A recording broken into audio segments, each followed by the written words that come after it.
ಬೆಳಗಾವಿಯಲ್ಲಿ ಕಮಲ ಕಲಿಗಳು ಅಧಿಕೃತವಾಗಿ ಅಖಾಡಕ್ಕಿಳಿದಿದ್ದಾರೆ. 3 ಬಾರಿ ಗೆದ್ದು ಬೀಗಿರೋ ಕೇಸರಿ ಅಭ್ಯರ್ಥಿ ಈ ಬಾರಿಯೂ ದೋಸ್ತಿ ಅಭ್ಯರ್ಥಿಗೆ ಮಣ್ಣು ಮುಕ್ಕಿಸ್ತೀವಿ ಅಂತಿದ್ದಾರೆ. ಹೈ ವೋಲ್ಟೇಜ್ ಕದನ ಕಣದ ಕಂಪ್ಲೀಟ್ ರಿಪೋರ್ಟ್ ಇಲ್ಲಿದೆ.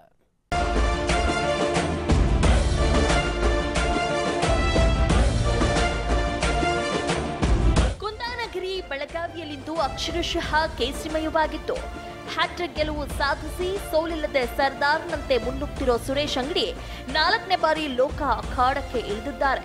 ಇಂದು ನಾಮಪತ್ರ ಸಲ್ಲಿಕೆಗೆ ಕೊನೆಯ ದಿನ ಆಗಿದ್ರಿಂದ ಪತ್ನಿ ಮಂಗಲ್, ಪುತ್ರಿ ಶ್ರದ್ಧಾ ಜೊತೆಗೆ ದೇವಸ್ಥಾನಕ್ಕೆ ತೆರಳಿ ವಿಶೇಷ ಪೂಜೆ ಸಲ್ಲಿಸಿದ್ರು.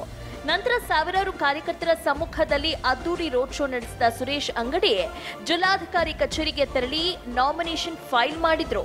ಈ ವೇಳೆ ಮಾತಾಡಿದ ಜಗದೀಶ್ ಶೆಟ್ಟರ್ ಈ ಬಾರಿ ಬಿಜೆಪಿ ಗೆಲುವು ಪಕ್ಕಾ ಅಂತ ವಿಶ್ವಾಸ ವ್ಯಕ್ತಪಡಿಸಿದ್ರು. ಕಳೆದ 3 ಬಾರಿ ನಮ್ಮ ಭಾರತೀಯ ಜನತಾ ಪಾರ್ಟಿ ಅಭ್ಯರ್ಥಿ ಸುರೇಶ್ ಅಂಗಡಿ ಅವರು ಸತತವಾಗಿ ಇಲ್ಲಿ ಗೆಲ್ತಾ ಇದ್ದಾರೆ. ಲಕ್ಷಾಂತರ ಮತಗಳ ಅಂತರಿಂದ ಗೆಲ್ತಾ ಇದ್ದಾರೆ.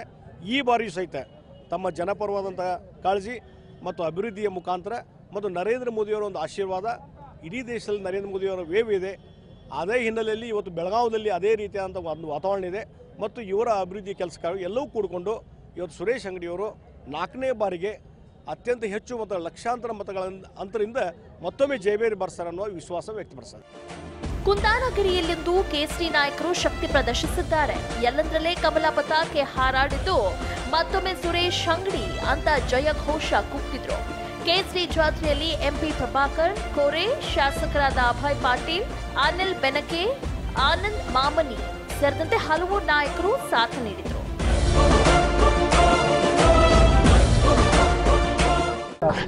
ನನ್ನ ಎಲ್ಲ ಶಾಸಕರು ಮತ್ತು ಕಾರ್ಯಕರ್ತರ ಒಂದು ಮೆರವಣಿಗೆ ಮುಖಾಂತರ ಸಮಾದೇವಿಗೆ ಪೂಜೆಯನ್ನು ಸಲ್ಲಿಸಿ ಇವತ್ತು ಮತ್ತೆ ಕೊಟ್ಟಿದ್ದೀವಿ.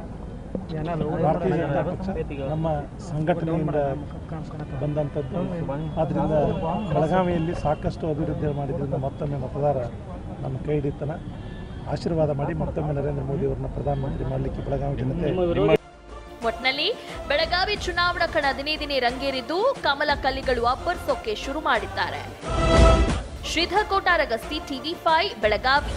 ಎಷ್ಟೇ ಬ್ಯುಸಿ ಇದ್ರು, ಏನೇ ಕೆಲಸಗಳಿದ್ರು, ಫಸ್ಟ್ ಹೋಗಿ ಎಲ್ಲರೂ ತಪ್ಪದೆ ಮತ ಚಲಾಯಿಸಿ ಒಳ್ಳೆ ಅಭ್ಯರ್ಥಿನ ಆಯ್ಕೆ ಮಾಡಿ. ನಮ್ಮ ಸರ್ಕಾರ ನಮ್ಮ ಹಕ್ಕು.